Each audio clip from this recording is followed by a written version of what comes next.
Good morning, good afternoon, wherever you are. We thank you for joining this important webinar, what we call Incorporating the Cascading Impacts of Critical Infrastructure Damages in Economic Flood Risk Analysis. We're going to talk about a project we conducted jointly with some other organizations, and I will mention those in a minute. But before we get that, some housekeeping items. We are using GoToWebinar. When listening, when you're in the listening mode, please mute yourself so it doesn't disturb others. When talking, you can turn it back on, particularly if you have to ask a question, but we prefer that you would ask a question via the chat box.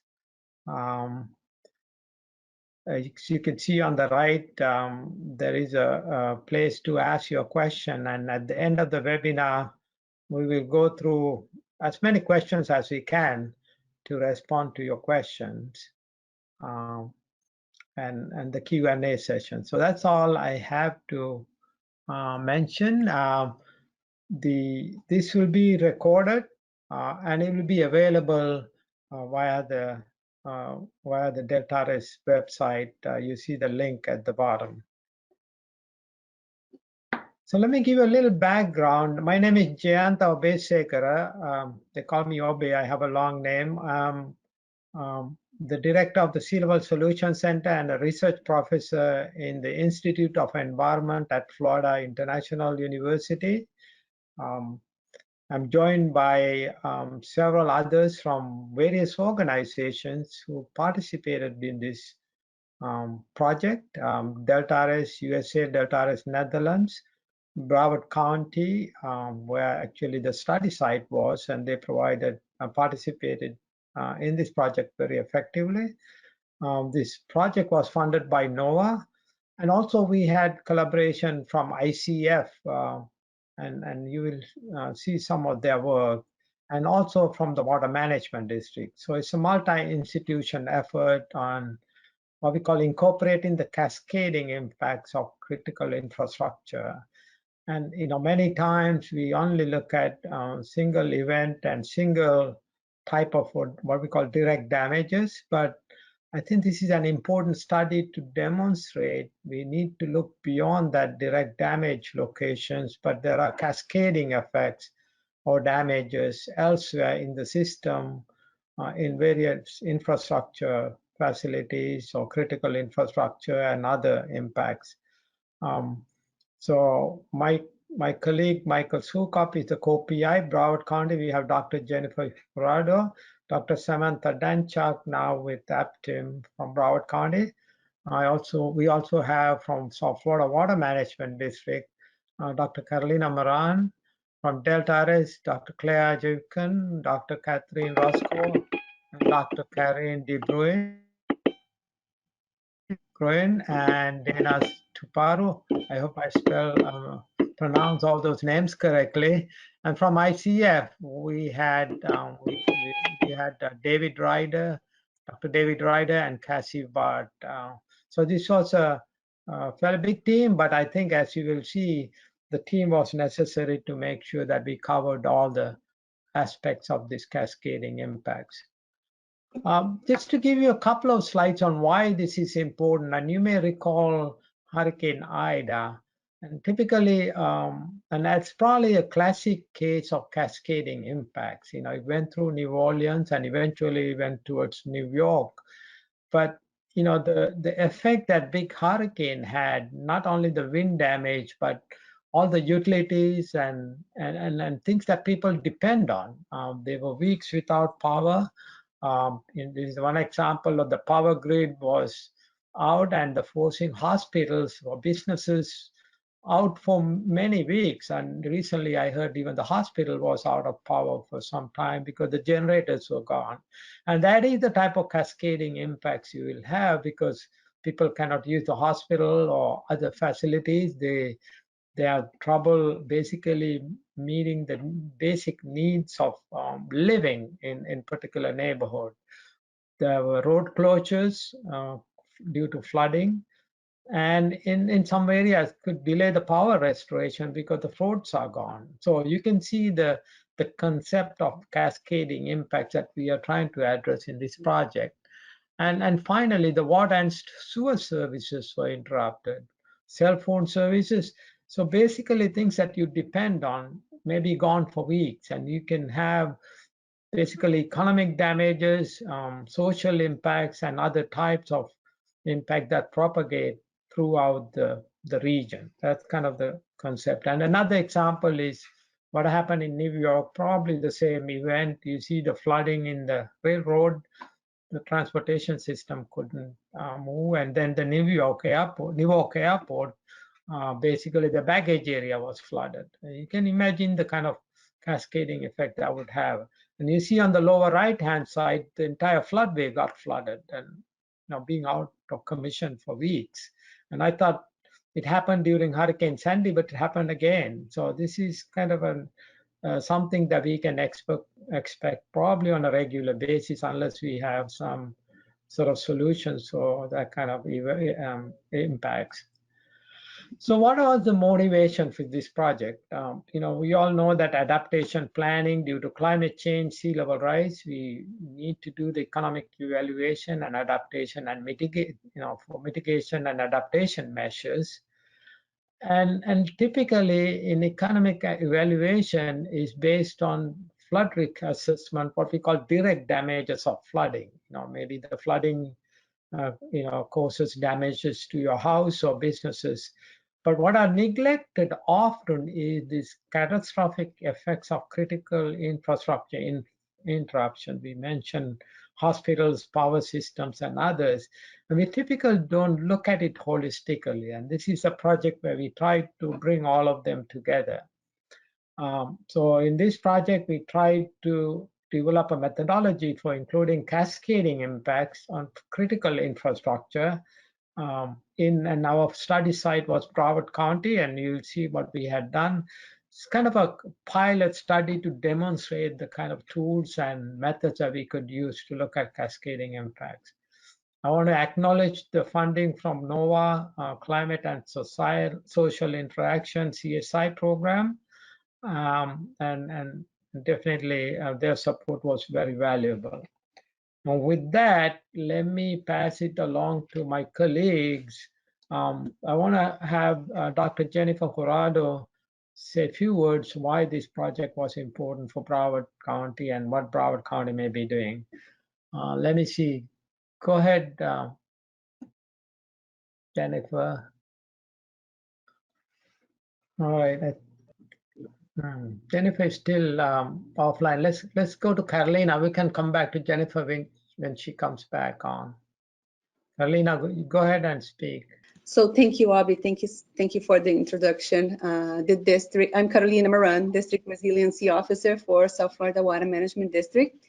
And we really appreciate the opportunity to partner with FIU, the Sea Level Solution Center here, represented by Abhi, with Deltares USA in Broward County in this NOAA funded project, really focusing on economic flood risk analysis beyond the traditional, I would say, static exposure database approach, and also accounting for this cascading flood impacts. Our agency has been working to advance significant infrastructure projects to build resilience into the South Florida flood protection systems, looking at current and future conditions, and economic flood risk analysis and the determination of flood damage impacts is really a very important piece of our decision-making process. And the results of this effort are significant, innovative, and are bringing us new tools, new results that can really help us to have more precise analysis of those risks and impacts, and how can we better determine our priority projects and most importantly, our priority investments in this area. So thank you, Abhi, thank you, the Deltares and ICF team as well, Broward County, for the results achieved so far, and I'm glad to be participating in this workshop and having the chance to see those results. All right, thank you, Carolina. I think Jennifer is still having technical difficulties. It seems like she will get back her get her back on here when she's available. Perhaps we can move on to the main part of the presentation. Catherine and Frederic from Deltares will basically present the analysis that went through this assessing cascading impacts. Catherine, do you want to take over?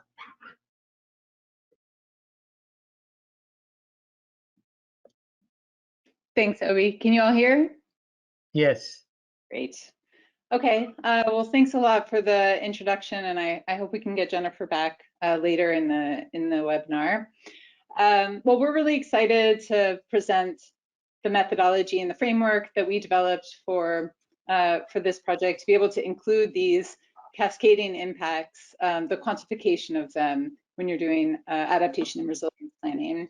So I want to start just by giving you an overview of who you're listening to and what you're going to hear. So I'm Catherine Roscoe, and I'm here with my colleague Frederic de Groen, who you'll see in a minute. And what we want to do, I'm going to start by walking you through the methodology of the framework that we developed. We're hoping it's something that you may be able to use in your community or for applications that are interesting for you. And then Frederic's going to take you through a demonstration of the output of the framework. So our application in Broward for a 2017 rainfall event, and kind of give you an idea of the types of output you can expect. And then we're going to go over how you can use that information to calculate economic risk, which you can use for evaluating measures for cost benefit analysis. And then just conclude with some thoughts that we, that occurred to us through this process to, hopefully get your input and stimulate some conversation as much as possible in a webinar setting. So with that, let's go ahead and jump into the methodology.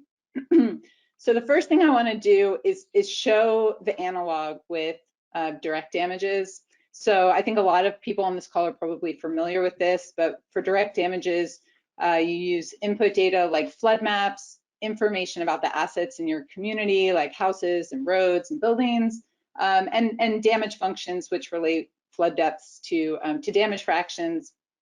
And you put all that information into a tool like HAZIS, or we tend to use Delfiat, and that outputs direct damages at buildings and sometimes roads. So that's kind of an existing component that I think a lot of us are familiar with. And what we wanted to do was create an analog for that for cascading impacts.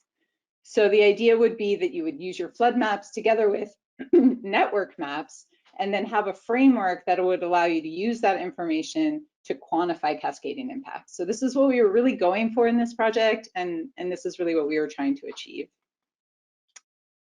So with that, I'm going to jump into the framework. So this is a big diagram, and I'm going to walk you through this step by step. But before I start walking through it, the one thing I do want to do is just kind of zoom in here to this portion of the methodology to just sort of highlight that this framework does achieve this analog. So we are using a tool called the criticality tool, which I'm going to describe in a few minutes. And when you input a network map and a flood map, it will calculate for you, once you've been through the whole bigger methodology, the impact metrics. And if you couple that with cost metrics, this will get you these cascading damages. So this framework does achieve what we were hoping to, and we're really excited to share it with you. Okay, so with that, I'm going to walk you through step by step. So the first thing you want to do is you want to cast a wide net. So you want to look at all of the different impacts that can occur when networks are disrupted in your community. So you see this trapezoid off to the side that says circle workshops. That's not required, but it is useful. We used it, and we do advocate for it. It's a tool that Deltares developed that it's online, it's free, and essentially it's just a great way to, when you bring critical infrastructure operators together, it's a really good way to organize that information and also visualize the dependency between different infrastructure. So it is a great resource. And that does, as an aside, later in the presentation, we compiled a bunch of resources for you. So you can find a web link for this tool also in that section. Okay, so a few years ago in Broward County, we actually did this. We did a circle workshop, and it was part of a project called CIFRA, where they were really looking at resilient infrastructure. And that's where this wide net was cast. So they looked at all kinds of impacts that can happen during storm and flood events, and we used that as our starting point. So from that wide net, oh, sorry, there's also a couple of resources if you're interested. There's a paper about that project and also a report. The next step in the framework is once you have an idea of these overall kind of wide cast net impacts, you want to select a few key impacts. And the idea of doing this is that you want to use this framework for any flood event of interest. And so when you overlay your flood event on a network map, you want to be able to know what is it you're looking to see, you know, what impacts are you looking for? And so you need to define that upfront. And so what we did in this application in Broward is we looked at the road network and we selected a few key impacts when the road network is flooded. And we did this together with South Florida Water Management District. We had some input from Florida Department of Transportation and Broward County. And so we came up with these 4. And just for those listening, you don't have to choose these 4. So this is just illustrative. You can choose the impacts that are important for your community, but this helps to walk you through how to go through the process. So the 4 that we looked at are all due to flooded roads. So reduced hospital access is when people can't access the hospital because the roads are flooded. Business interruption is really about businesses that can't be accessed because of flooded roads. So kind of apart from businesses that are flooded directly. We have airport related tourism losses and also port interruption. So these are the 4 that we chose for this application. And the next step in the methodology is you want to define what we call impact metrics. So you need something that you're going to be able to quantify. So for example, reduced hospital access in itself is not a measurable quantity. So you have to define metrics to help you find things that you can quantify. So it is a lot to put this on the slide, but I thought it would be helpful in making it concrete for you all. So I did do it. So for the hospital, we looked at metrics like additional travel time to reach a hospital. For example, if your nearest hospital or your optimal route is flooded, and also the additional travel distance. And we also looked at whether or not you may need to be airlifted if there are no hospitals accessible to your neighborhood because of flooding. For the business interruption, we looked at the number of businesses that are disconnected from the main road network. For the airport and tourism losses, we looked at accessibility of the airport and also at % of flights canceled. And for the port, we looked at accessibility of the port. And if the port was not fully accessible, we also looked at the fraction of the access roads that were inaccessible. So these are all things that we can quantify and that we did quantify. So the next step is very tied to the impact metrics. This is the economic assessment. And what we're assessing here are the costs of those impact metrics. And so developing the impact metrics is something you should really do in very close collaboration with the economic assessment, because you want to choose metrics that you can acquire a cost estimate for. So I'm going to give you just the example of the hospital. These were our 3 metrics. They were really linked to what was available. So for example, additional travel time, that's something that there are studies about. This has to do with the value of your time. So when you sit longer in traffic to get somewhere, that there are studies that have costs for that. They're not incredibly high, but they are there. The second one is additional travel distance, and that's because there are studies about how distance relates to mortality risk. So when you have a larger distance to get medical care, there's a higher risk that you can die before you're able to get that care. And that there are cost estimates for that. And we translated those to a per mile cost so that we could connect it with the additional travel distance that we calculate with this framework. The last one is the need for airlifting. And again, there's studies about this. What is the cost for if you need to be airlifted to a hospital because there's no access? So the next step in the framework is to what we call determine impact pathways. So impact pathways are really looking at you overlay your flood map on your network. how is it that these metrics occur? So I have a simple example here, and for the rest of the metrics, I'm going to actually show it to you visually in just a moment. But for the number of businesses disconnected from the main road network, what you want to do is you want to overlay your flood map on the network map, and you want to identify which parts of the network are isolated.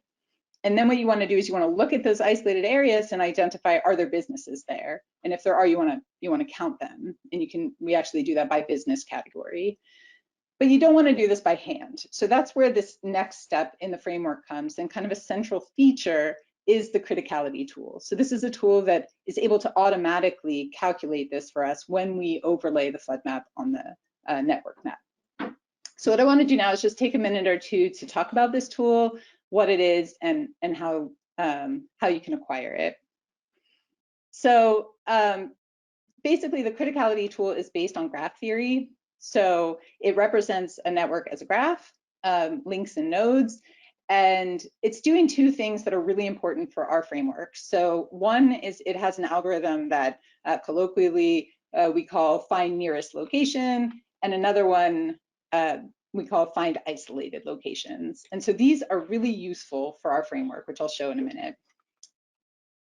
In this representation, the edges can be weighted by distance or travel time, and it also has an algorithm in it that allows you to find the quickest route between any 2 points in the network. So these are all really useful features. So I want to show you how we use these algorithms to support this framework. So here's an example area. You can imagine this black circle is the exit of a neighborhood. And what you see here is the quickest route to the closest hospital when everything is fine. When we overlay a flood map, if we find that that hospital becomes inaccessible, what the algorithm does is it looks for the next closest hospital. And when it finds it, it identifies if it's flooded or not. So in this case, it is flooded, so it continues to look for the next closest hospital. And it does this until it finds the closest hospital that's both accessible and not flooded.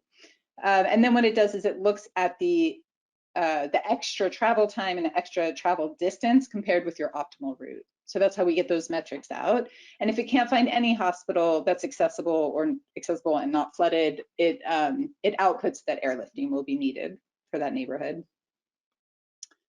So for the other metrics, we use this find isolated locations algorithm. And here you see another example area. You could imagine that these black circles are residential and the squares are commercial. And you see the road network here. Overlay our flood map. What you see is some parts of the road network become isolated. So you can see those sort of show up in blue here.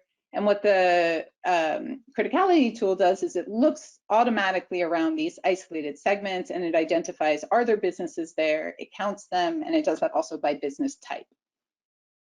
For critical facilities like the airport and the port, what it's doing is it looks to see, is this critical facility in the connected part of the network? So you see this green star just appeared, and it's in the connected part of the network, so it would be reported as accessible. You see this red star just appeared in the isolated portion because most of the community can't access that red star. That would be considered an isolated, inaccessible location. So this can all happen automatically inside of the tool. So because the tool is such a central component, I did want to take a minute to talk about how to acquire it.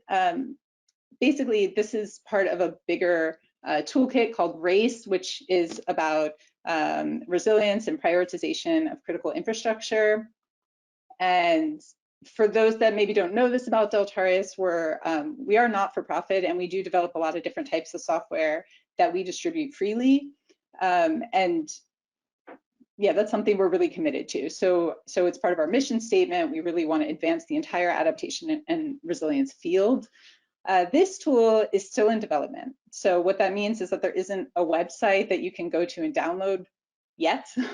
So that will hopefully be coming in the not too distant future. But in the meantime, if you want to try out this methodology, or if you see an application where you want to use the tool, I really do encourage you to reach out to us. I put our email addresses at the bottom of this presentation, and just let us know what your application is, and we'll figure out a way to share it with you, you know, in the interim before we get it online.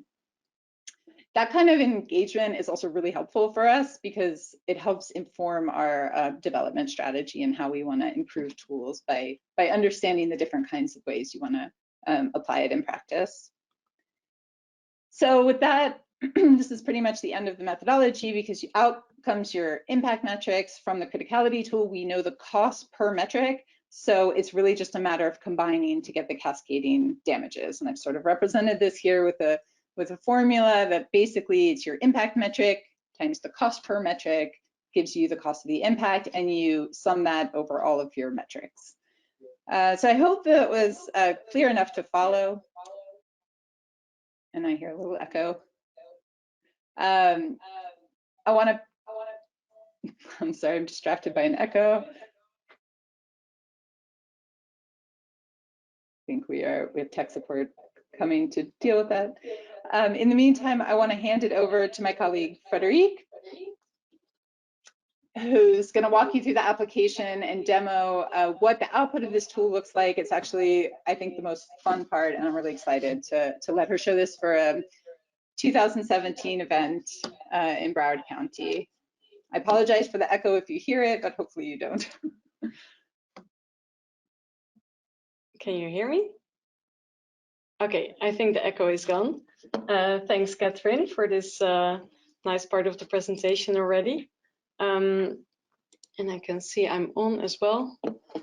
So I will show you some of the results of our application in Broward for the 2017 event.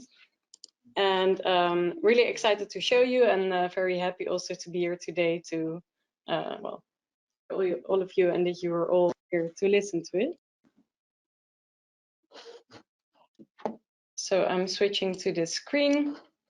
As you might recognize, this is Broward. And we looked at the 2017 flood event, which looks like this, more or less, just to get you, give you an overview of the flooding. And I will dive now into the spatial results that come from the criticality tool and that then are assessed also for the economic damages. So we will start with the hospitals that Catherine nicely explained, and I will also explain a bit more about the data that goes into the criticality tool, or the data types, and a bit more elaborate on the spatial component. So here you see the overview of all the neighborhoods in Broward. And those are the white polygons. And we used census tracts to represent these neighborhoods. We also assumed that people, they leave from the centroid of the neighborhood to go to the closest hospital in this flood event. So when we put that on, you see the hospitals in Broward County that people need to access, might need to access. So in a situation when there's no flooding, it will look something like this, that people, well, the routes that people take to go to the hospitals. And those are the yellow lines. And this is also a direct output of the criticality tool. So these are shape files that can be loaded into a software like QGIS, which I'm using at the moment.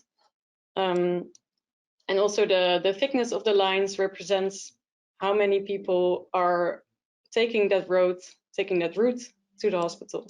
So as you can see, the closer you get to the hospital, the thicker the line gets, because well, there are more people there.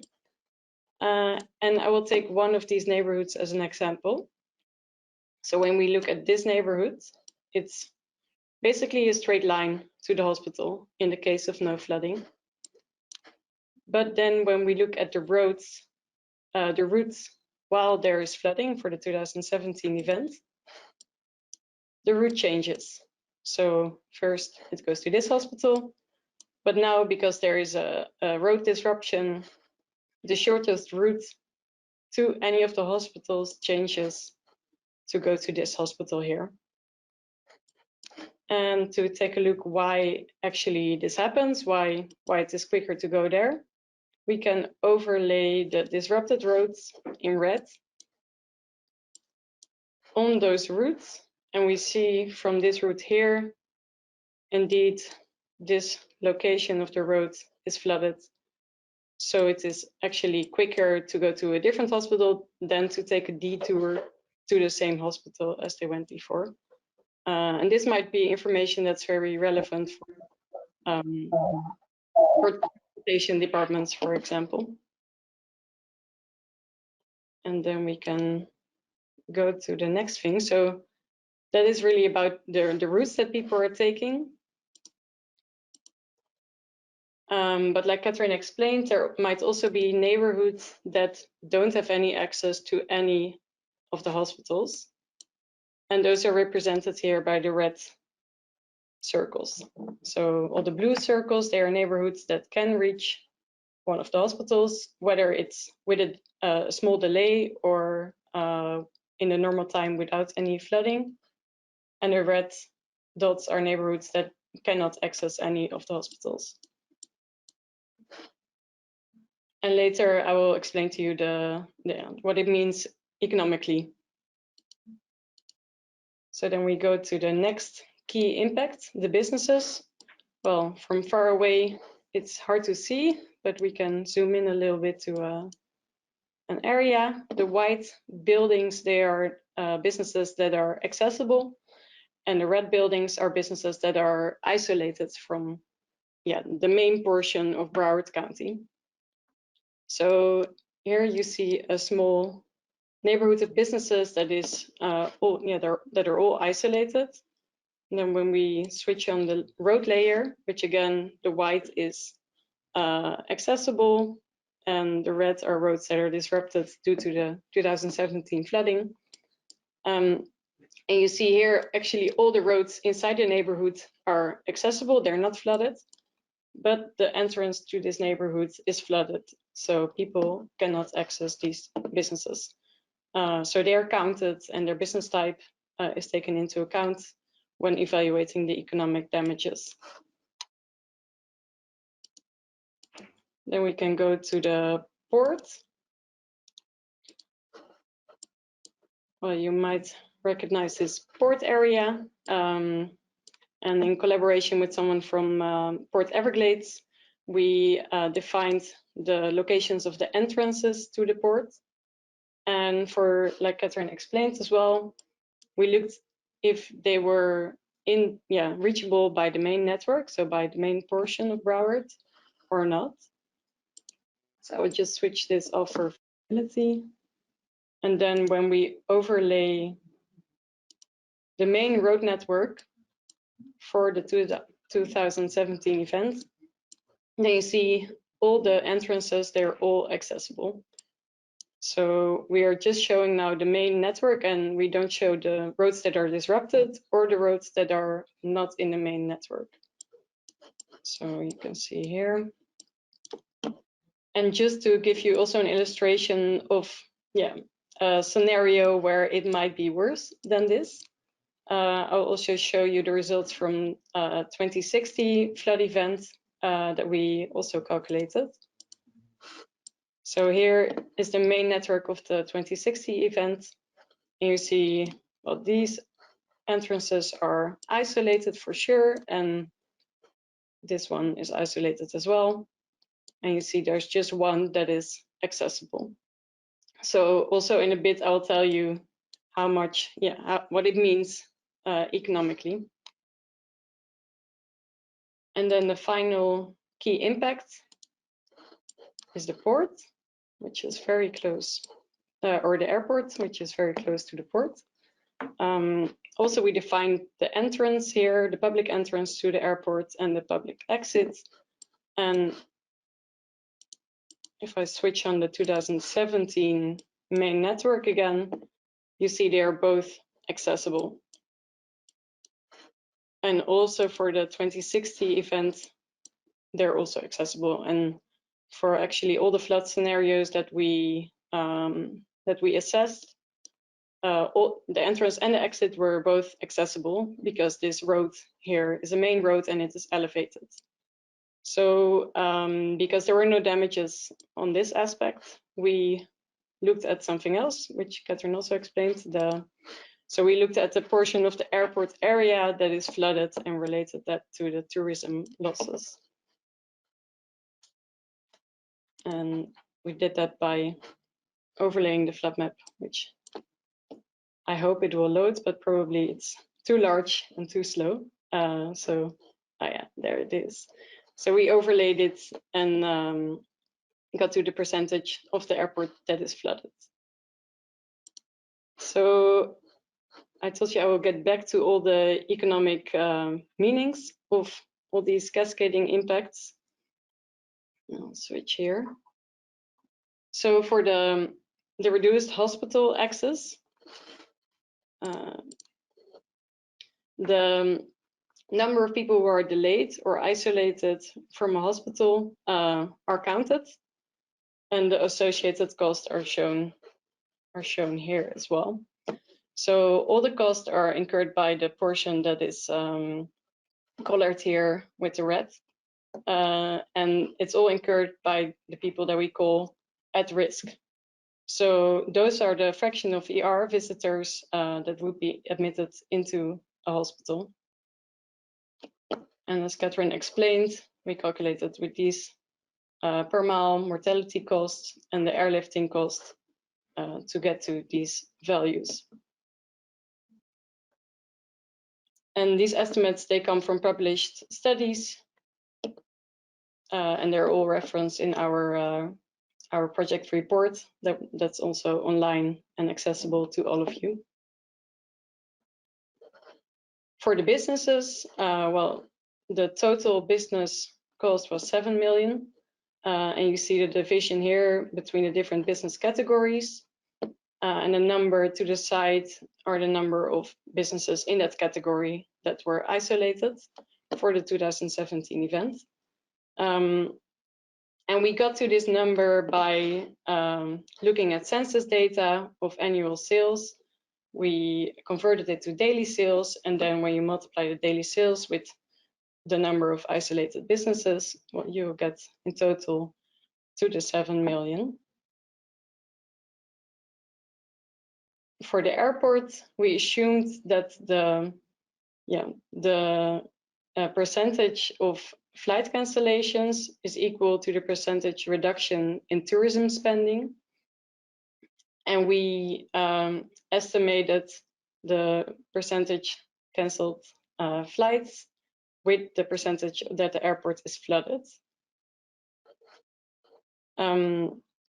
So using FDOT data on annual visitor spending of tourists that were traveling to Fort Lauderdale Airport, we estimated that those spendings are 21 million a day. And in the 2017 event, 4% of the airport was flooded, which came to 25% flight cancellations, and that adds up to 5.5 million reduced tourism spendings. For the port, we estimated the daily port revenue to about 11 million, and we got that from the Port Everglades Economic Impact Report for 2019. And we assumed that the portion of damages would be the portion of the number of port entrances that are inaccessible divided by the total port entrances. So for 2017, you saw none of the port entrances are inaccessible, so there was no damage. But for 2060, 4 of the entrances were inaccessible out of the 5, so that added up to 8.5 million damage. And when you all add them up and look at the division of the damage, where you don't see the port here because there was no damage, that adds up to 13 million. I will go back to Catherine. Yeah, I think so. Thanks, Frederique. I do want to just take a moment to give credit for a lot of that economic assessment was done by ICF, so I just wanted to say that we're using the a liberal use of the word "we" sometimes because they really contributed there. So they're not presenting, but they are online for questions about some of the economic assessment information. Okay, well, I hope that really gives you like some good sense of the kind of output that you're getting from the framework. And what we want to do now is just walk you through how you can use that kind of information to also calculate risk when you're looking at potential measures. So what you see here is a graph with return periods and damages for the current climate and the 2060 projection. For each of the flood events related to these return periods and scenarios, these are flood maps that we got from Broward County, so we didn't do any new modeling ourselves.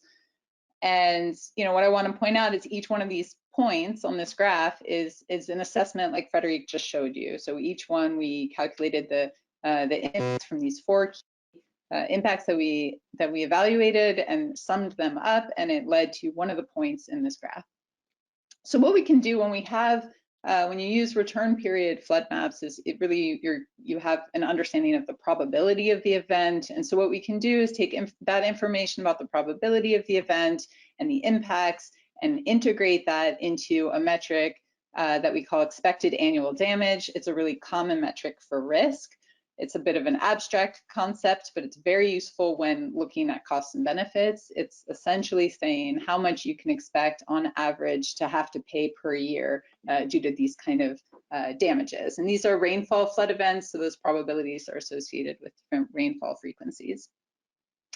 So you see here the current and 2060 risk, so it's current climate and a future projection.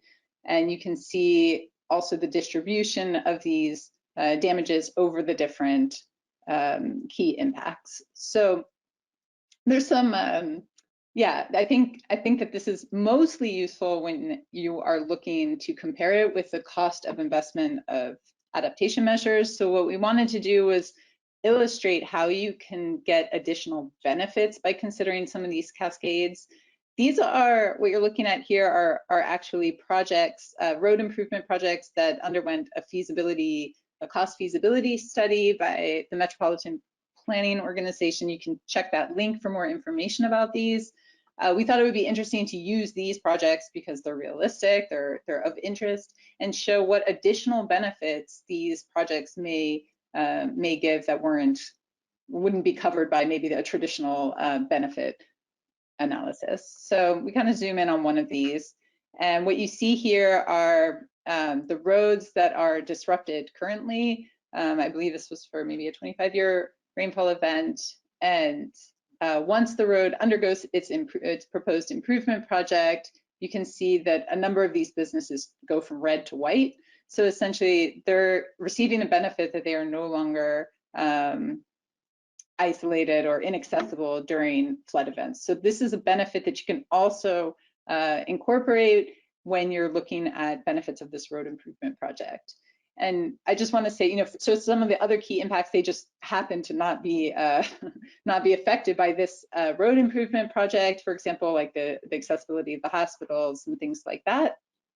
But you can also take into account kind of tailored impacts that may be interesting, for example, for Department of Transportation, which may be interested in things like mobility and impacts to bus routes. And so you can kind of think, what are some impacts that we want to include, cascading impacts, and then you can kind of tailor this approach for impacts that make sense for that purpose. So I want to end with some conclusions and take-home messages. We really had a lot of thoughts while we went through this process, and I just want to share some of those here, and then we can open it up for questions and answers. So impact metrics may be as useful as a dollar amount. So I think this is an important one. I think for for cost-benefit analysis, it is really important to have these economic metrics, but the impact metrics themselves can be very meaningful, we think, for decision making. So for example, no more than 25 at-risk residents without hospital access. Maybe that's a criterion that a community wants to set. Maybe they want to make it less, but whatever they want to set, it's something that this framework can look flood scenarios and determine whether or not you're going to make this requirement or not. And another example is maybe no more than 2 port entrances should be inaccessible. And so you can check under future conditions or in certain storm events and see whether or not this is going to be the case. So we think these are really useful. Preparing for prime time.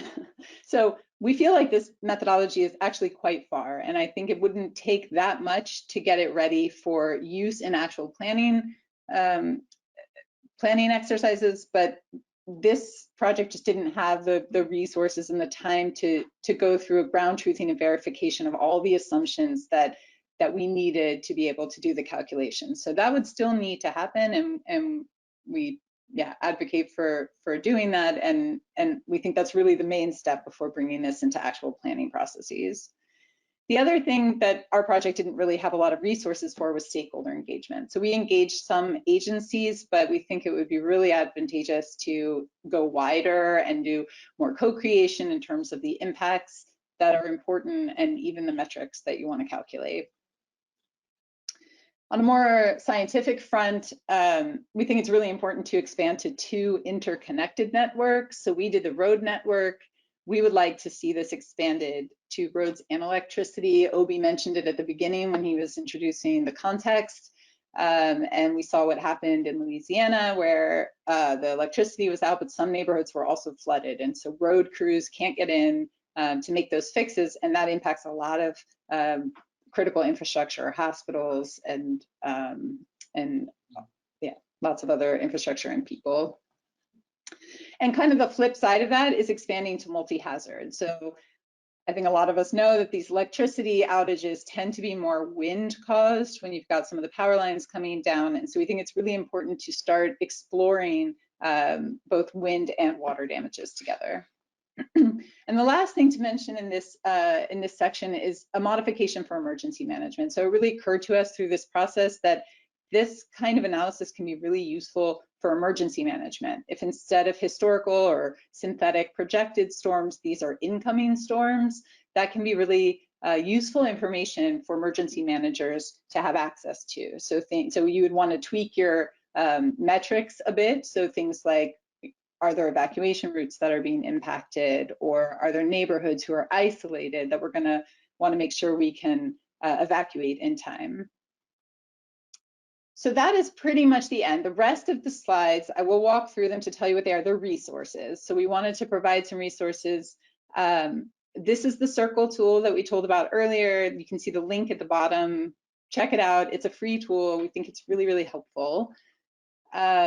This is a dashboard that we created in this project to explore the data. Frederic showed you, the tool outputs GIS data, but this is a way you can look at it yourself online, kind of explore the output for a 25-year rainfall event. There's current and future conditions, also with and without those road measures that you saw.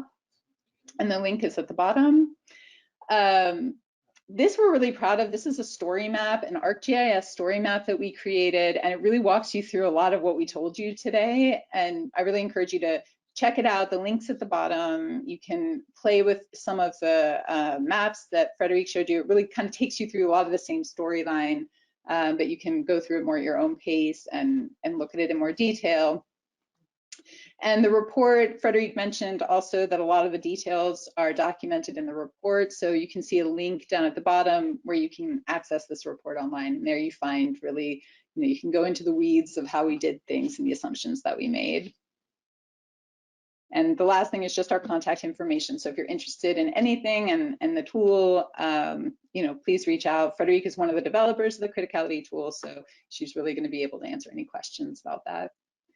So with that, I'd really like to open it up. I believe that Obi's going to facilitate our question and answer. I haven't seen the chat, so I don't know if it's active or quiet, but I think it's a good time to open it up and hear from him and see if y'all have any questions that we can talk about.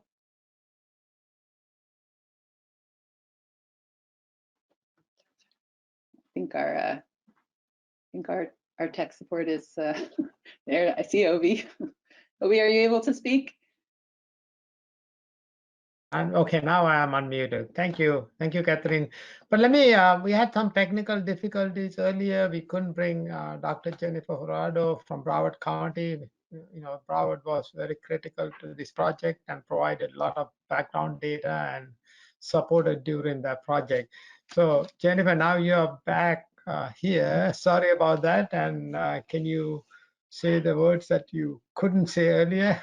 Yeah, I'm sorry about that. I don't have an explanation except that it was an awful situation with the sound system, and then I couldn't get back in. So I apologize for not being able to contribute, but I did hear all of the conversation. Really thank Deltares for their hard work on this project and the ongoing partnership in looking at cascading impacts. You know, I'll just share that, you know, really trying to think about adaptation kind of on the backside of our communities, kind of the landscape level adaptation has really been the next kind of phase of our resilience planning efforts. We've spent a lot of time focused on design standards and really trying to ensure that as we're spending, you know, the next dollar, that those investments are fully reflecting of resilience considerations. But in the truth, you know, we have all of this infrastructure that's already existing, and when we look at not only the flood impacts that we're realizing today with these discrete events, we're also you know, projecting the scope, duration, you know, the scale of flood considerations under very severe future conditions scenarios. And I think that the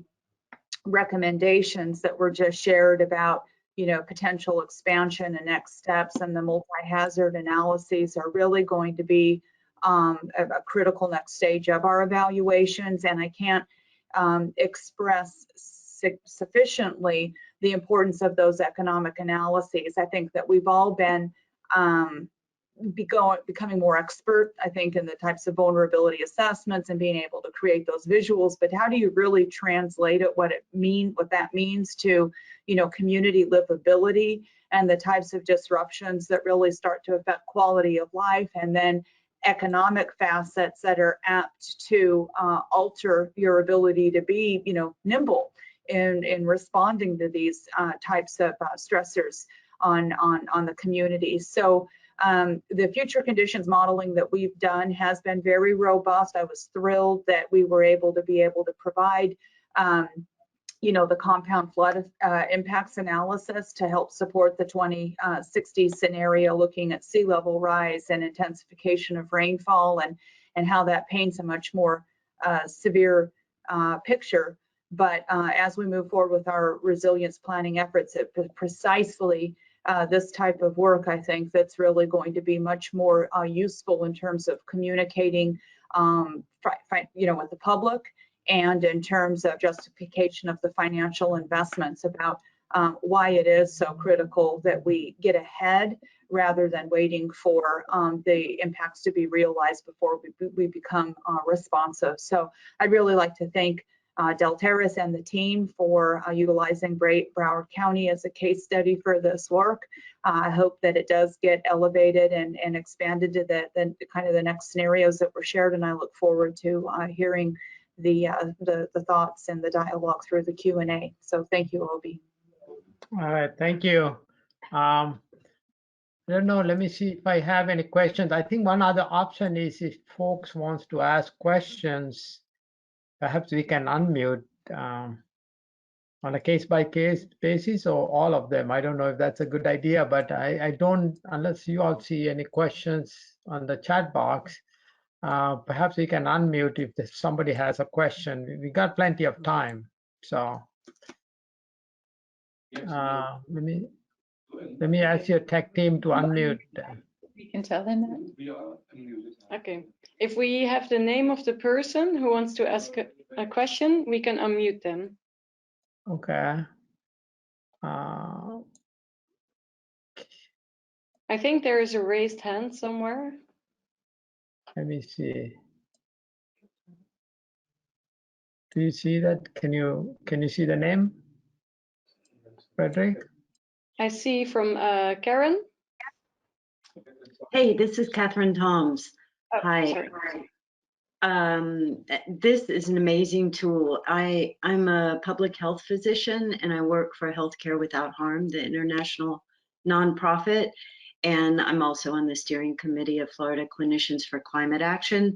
And this is just a great example that could be used in so many different communities, not just Broward County, but many in Florida and up the East Coast in Boston, I could imagine as well, in Washington. But I just wanted to ask you a couple of questions. How difficult do you think it would be to incorporate other measurements or factors like increased morbidity in hospitals because of a delayed time to the hospital, like a compound fracture, the increased risk of getting a serious infection with the delay in getting needed care? And another thing, with the flooded roads, inability to get supply chain, the supply chain in, so a disruption in that. And then another thing, the staff. How do you, with the roads flooded, you're not going to be able to switch out your staff easily, and then you'll have fatigue and costs there. And then like a really serious flood, then like we saw with Ida, where hospitals were shut down for weeks, would there be a way to calculate that into the cost analysis? Those are fabulous questions. I'll start taking this and encourage anybody else to jump in if they want to. So one aspect of that we did calculate, but this is a really, this is a great example of how this kind of analysis can be expanded. And I mean, I was using the word ground truth, but I think brought more into the prime time. So it's really ready to estimate all of the impacts. So what we looked at the increased morbidity because of delay. So we looked at each neighborhood. What is the the fraction of the neighborhood that typically would visit on an average day would visit the emergency room, and of those, which fraction are would be admitted to the hospital? And we called those at-risk people. And we did apply, and this is where ICF got these economic metrics about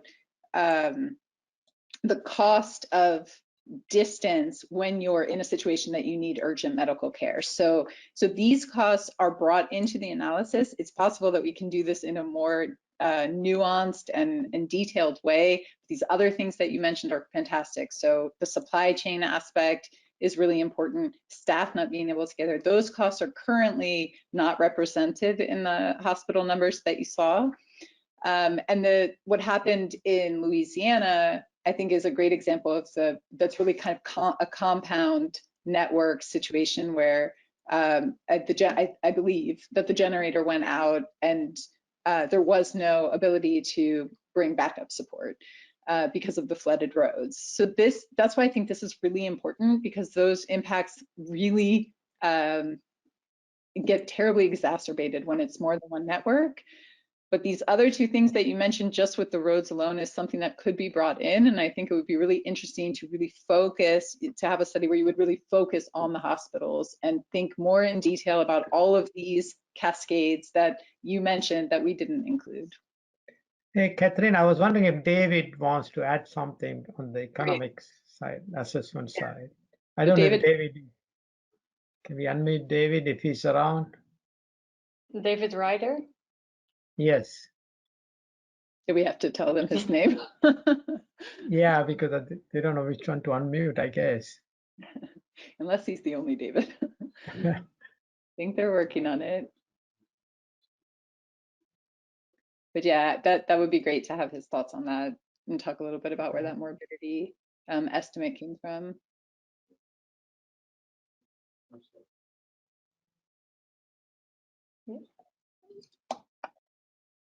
David, are you there?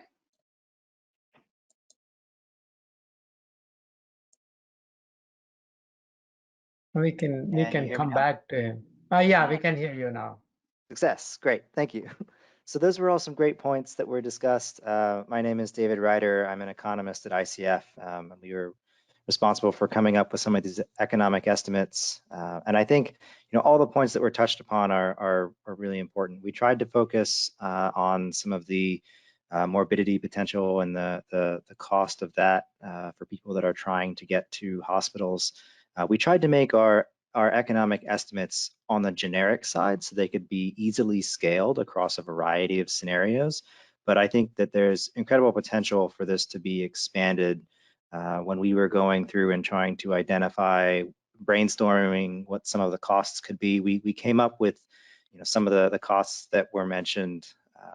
And in this dive, we weren't able to sort of dig deeply into what some of these costs might be, but in further research, I think some of the data is there and it could be expanded, and particularly if you're honing in on a specific aspect of the analysis like healthcare, you could dig more deeply into what costs might be available. Thank you, David.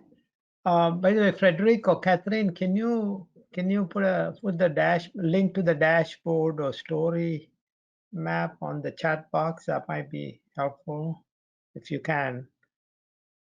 Or is it not ready yet? I don't think we can. We are sort of disconnected from the, we don't have any control right now, but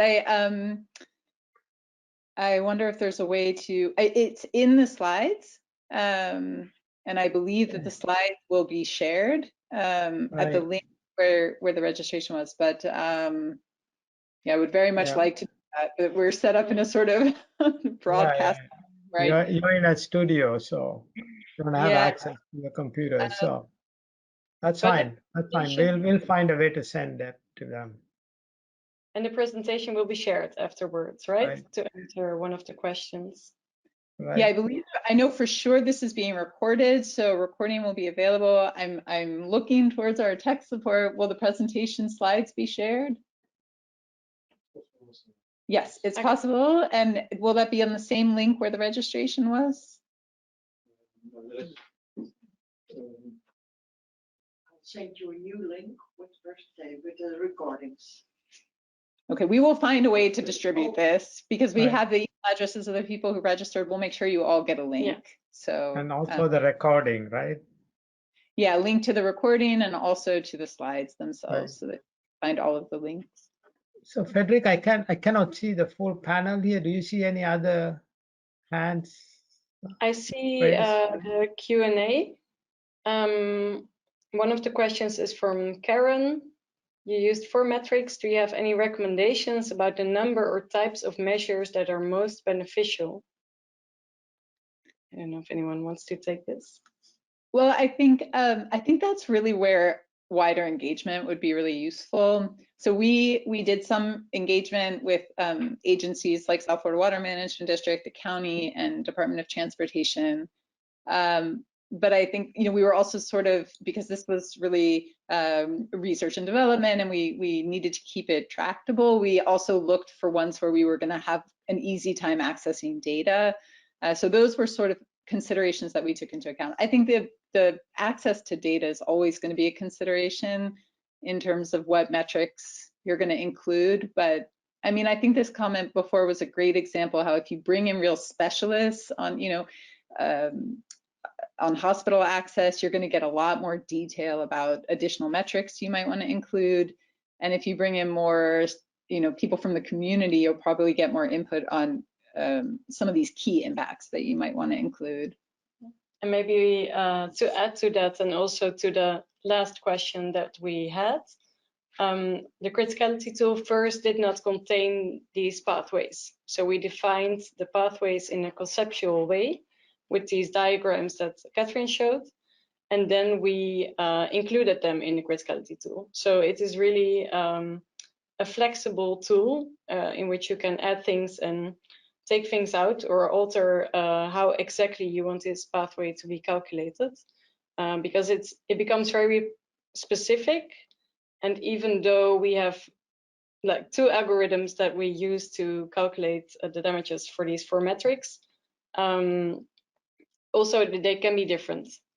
So there are lots of options, and that's why we like to engage with the community, like we said, to really specify the tool for the cascading impacts that are relevant. Thank you, Frederick. If anybody else wants to ask the question, maybe let us know and we'll unmute you.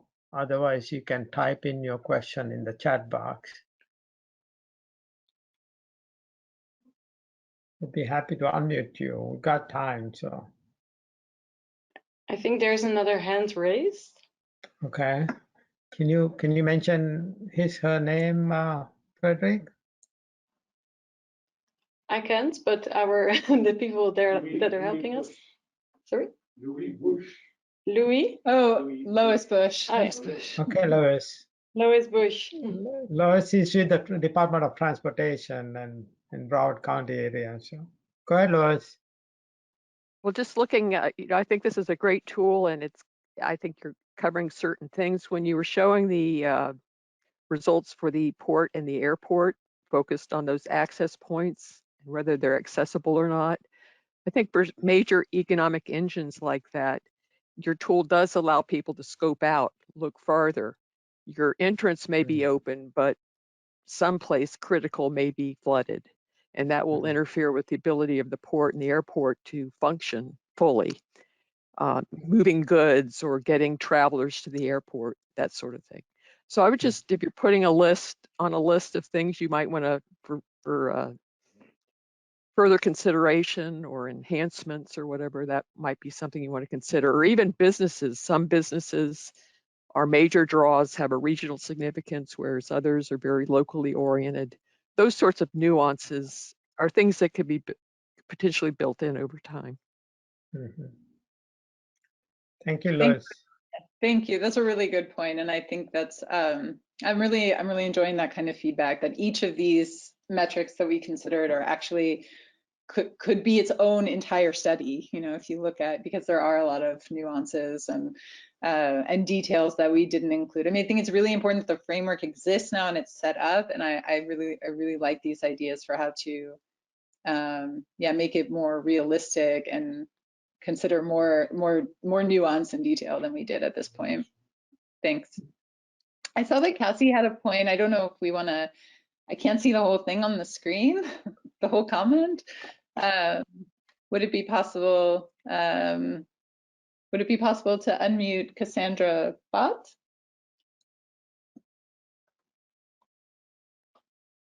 I think it is a good point to mention. It looks like a good point, but it ends with ... so I can't really say it for her. No problem. Can you guys hear me?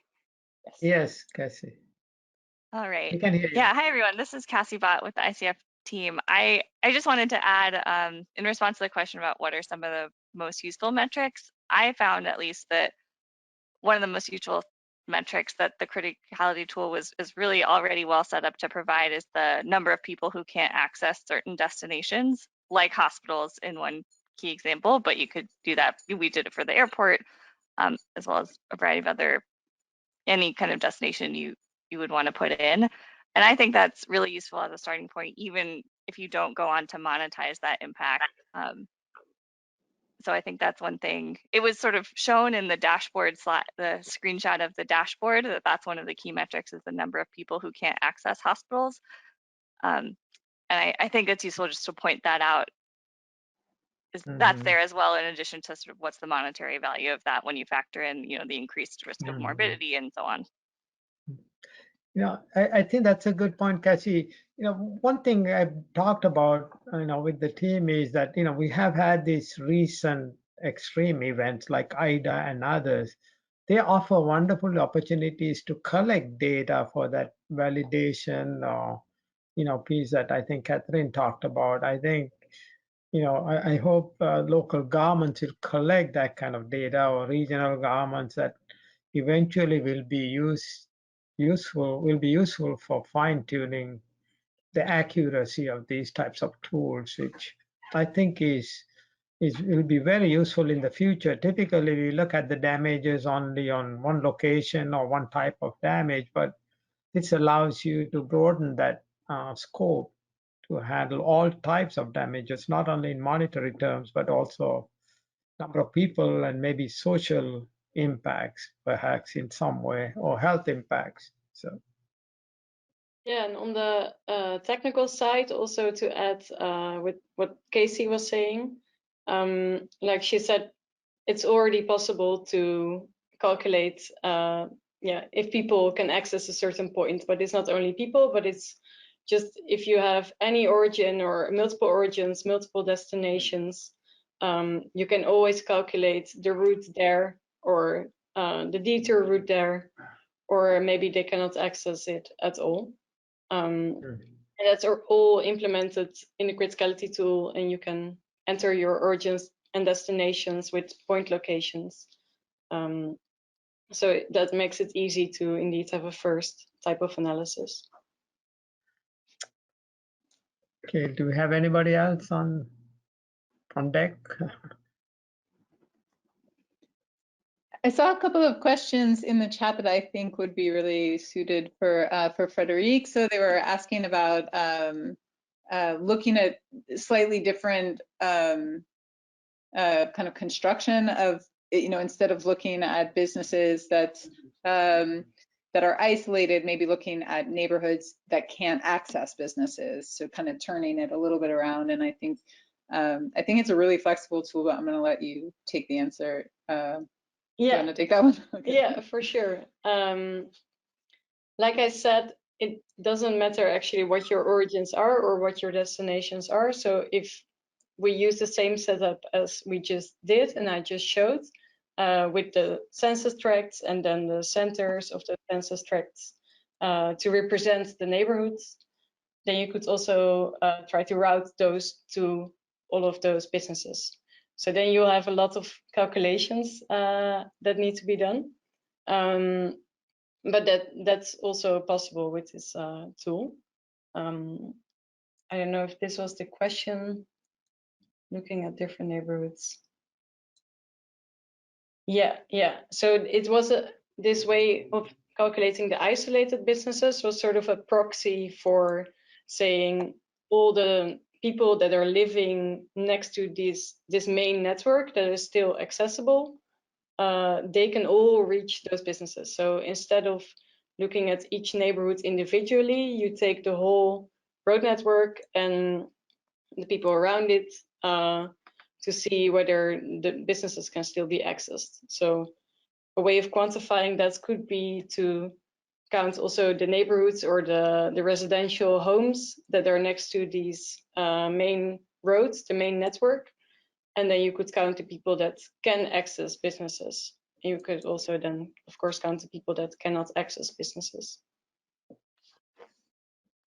I see a couple of interesting things here that I want to pull out. So one is from, I don't want to butcher your name, very well. Temesquin. I'm sorry, I also can't see it very well because the screen's really far away. But the question is really interesting. How is the isolation time of properties determined? But really the second part, is there a way to have another version of this tool as a near real times?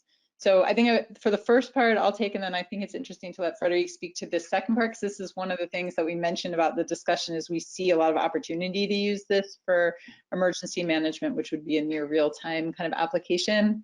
For the isolation time, we did make an assumption, and so the assumption was that these were rainfall events that had a duration of 24 hours, and so we assumed that after 24 hours the roads were dry again. So that was one of the assumptions. That there are a whole bunch we didn't have time to go into detail about, but they're all in the report. And the second point, I'd like to pass to Frederique about how could you, I believe they've done near real time with this tool for another application, so I'll pass that one to Frederique. Yeah, thanks, Catherine. But it all depends on the type of data that you have for the flooding. So for example, for this tool now we use raster flood maps. And if you would have those flood maps near real time, or you would have them maybe not near real time, but you have a time series of flood maps, you can input those also in the tool and to see, okay, now for example, now these people can still access the hospital, but now they can't anymore. And you could count the duration that they cannot access the hospital until they can access the hospital again. And we did this in a strategic research project in Deltares. Also, we tested the tool with sort of near real-time flood maps. So we derived the flood maps from satellite imagery somewhere in Myanmar. There's also actually a story map that you can find online that you can check the results of. And we tested how would it be indeed if we look sort of near real time over time, if people can still access hospitals. And as Catherine mentioned, the tool is in development still. It is really continuous development. And we are really looking for ways to try to apply this in a pilot for emergency management.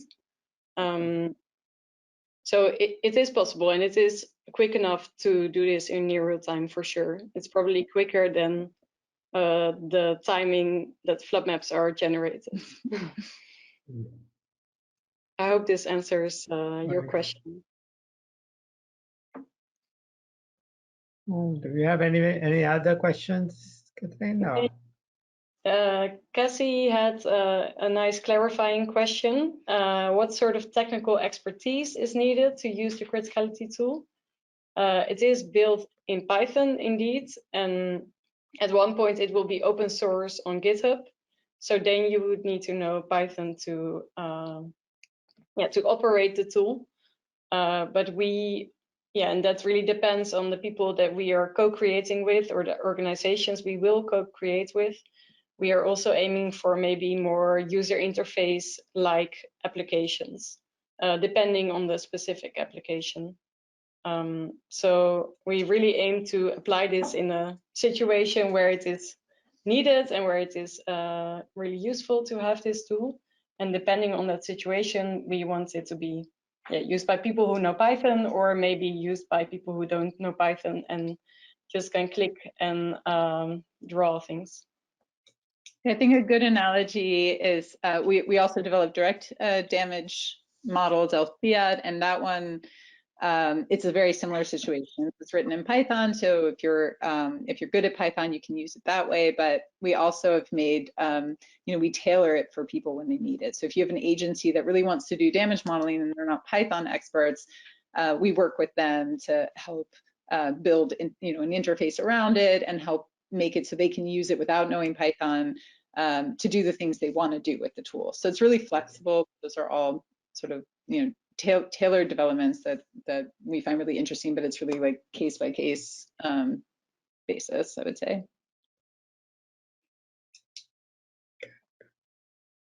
Is that it? Or we have more? There are more. Okay, let's go for it. We got about 10 minutes. Okay, thanks. Do you want to pick the next Well, one? I'll go ahead and say it. I think it's really a question for you, Frederic. So it says, how does your damage output for the criticality tool export? I think, how is it exported? So do they tie damages to specific location or export to tables? Do you want to talk about that a little bit? Yeah, for sure. So I showed a bit in the presentation in the QGIS environment, so GIS environment. And that is the spatial component that the criticality tool outputs. So it really outputs the network, so the road segments, as a shapefile. And in the shapefile itself, the attributes, they are the results from your analysis. So you could have, for example, the number of people that use a certain road segment to go from their neighborhood to the hospital. That is one of the outputs.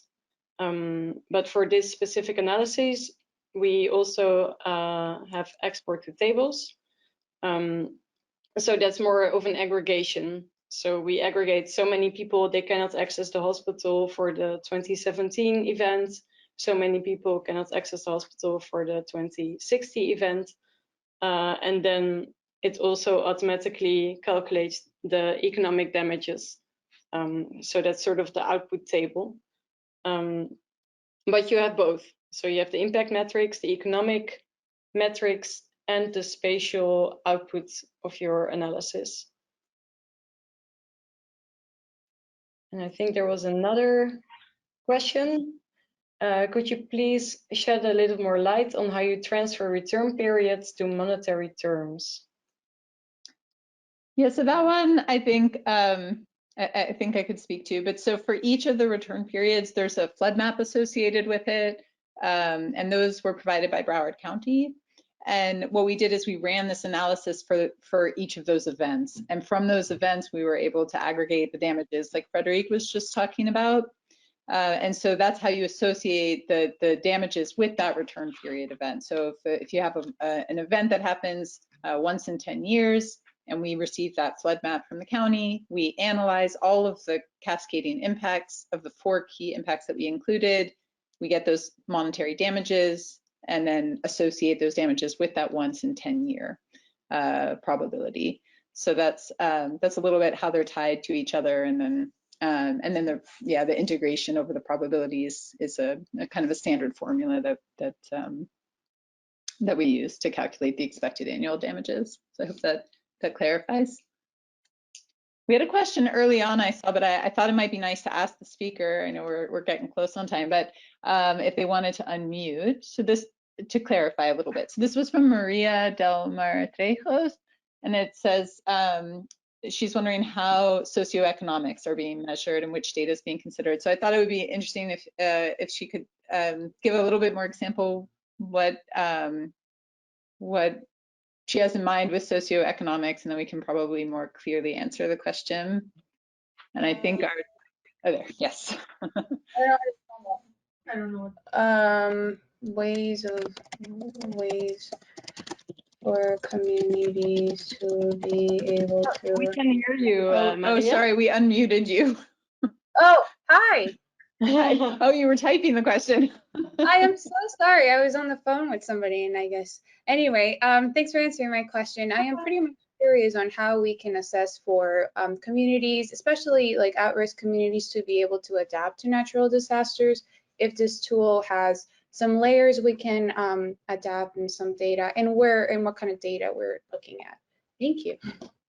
Thank you. That's very clarifying. I understand now what you mean. So not, if I understand correctly, like not all neighborhoods are at the same social vulnerability level. So it may be interesting to get a better overview of who's being impacted and what kind of social vulnerability class that neighborhood is in when you look at these results. And I think we did not do that as part of this, but it's something that we're looking at a lot with our direct damage modeling, where we overlay social vulnerability index layers over damage assessments to get an idea of how the damage is distributed over vulnerability class. And there's a lot of national data on income and all kinds of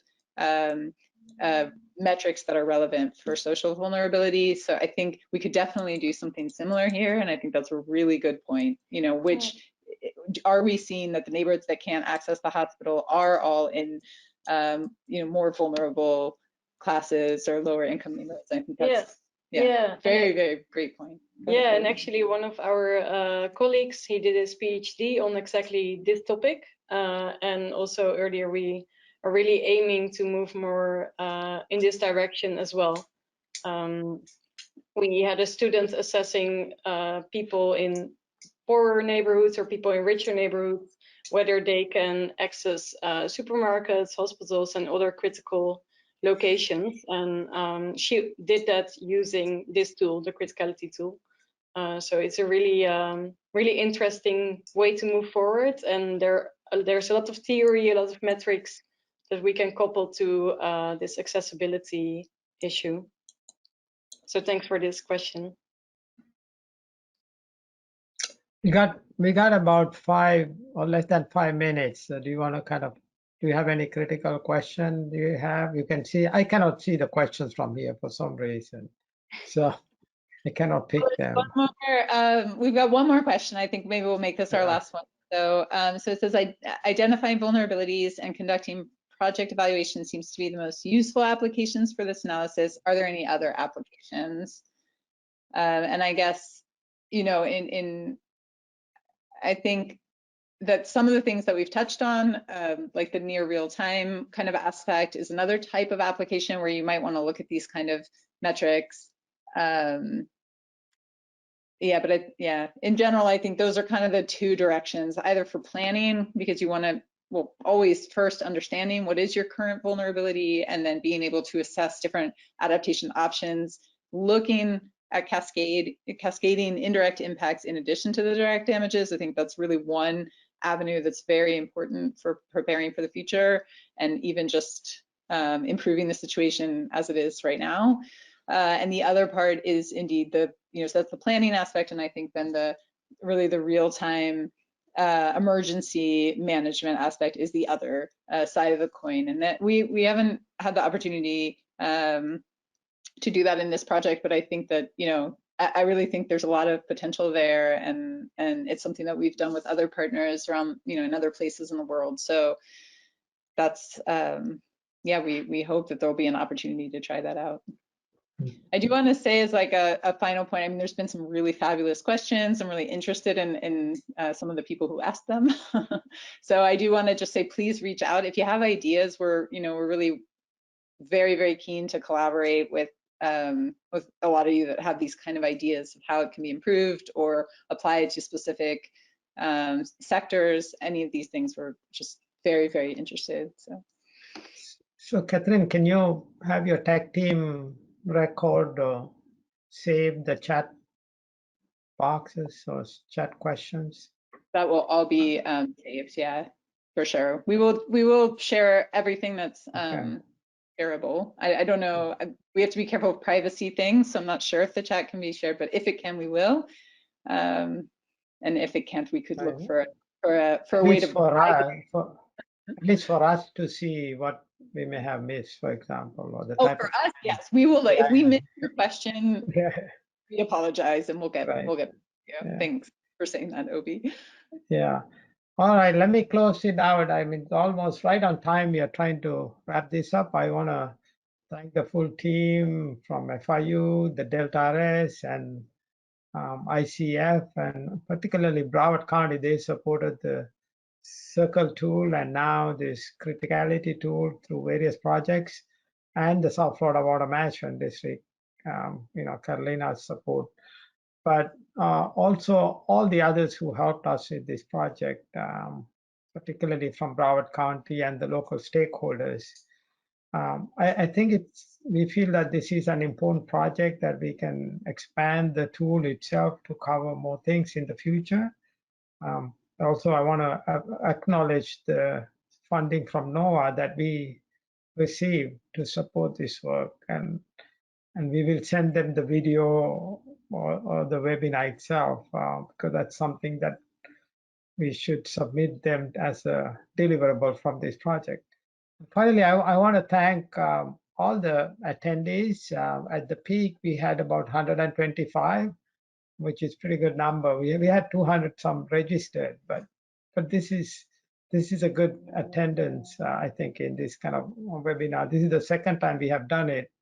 And I think this collaboration between us and the Deltares, I think, can go a long way in various aspects of what we're trying to do, particularly in terms of resilience. So, and I also want to thank Catherine and Frederick for taking a lot of time explaining the tool itself and all the capabilities. And we all want to learn Python from Frederick, I think, now. So, all right. Yeah. All right. Thank you all for attending. Unless there is any other, did I miss anything, Catherine or Frederick or Jennifer or anybody else? Just a thank you to you too, Obi, for being a great champion of this topic, and a great coordinator and a fun person to work with. So many thanks. Yeah. All right. I don't know. Anybody else? Jennifer or Carolina? I don't know. Anybody else in the team? Otherwise, we can wrap it up.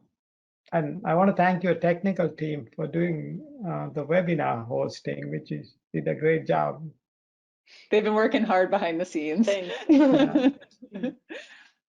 All right. Thanks. All Thanks, right. everyone. Thank you all for joining today. Thanks for Excellent watching. work. Thanks for joining. Bye. Bye.